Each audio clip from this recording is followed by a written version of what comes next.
Hi, if you are starting a YouTube channel for computer-aided design and you're going to have any on-screen presence, there are 3 unexpected things that you will want to know about equipment.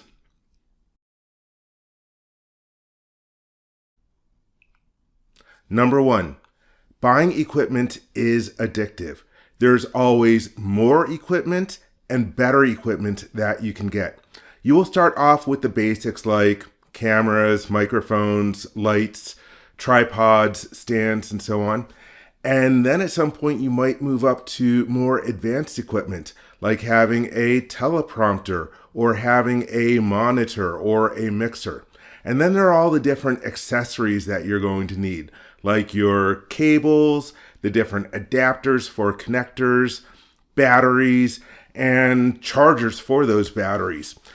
And here's what will happen. You will get a new piece of equipment and you'll start using it. You'll experiment with it, you'll play around with it, and then you'll start wondering different things like, how can I improve the quality of my sound and audio?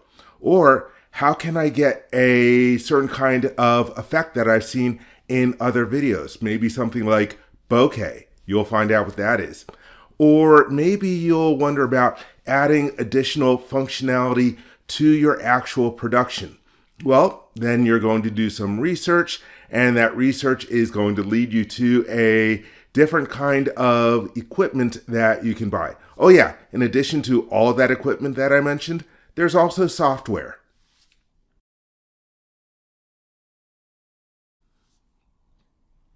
Number 2, buying equipment is expensive.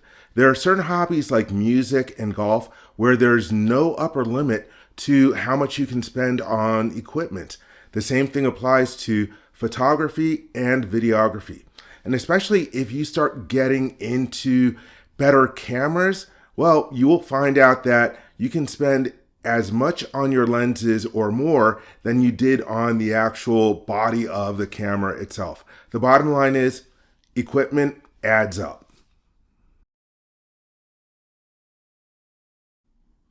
Number 3, when you start getting new equipment, get rid of your old equipment as soon as possible, especially once you know that you no longer need it or you're going to use it.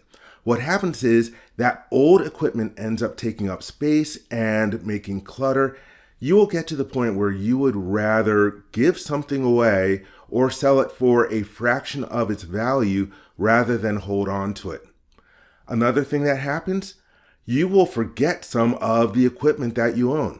You'll go through a box of equipment or a bag of your stuff and you'll be like, oh wow, here are some wireless microphones that I forgot that I had. That's something that happened to me today. Along those same lines, store all your equipment in the same place so you can keep tabs on what you own. And this is especially true when it comes to cables and different connectors for your equipment. I've actually bought the same cables more than once because I forgot that I owned them. And so the bottom line is you want to keep your equipment to a minimum.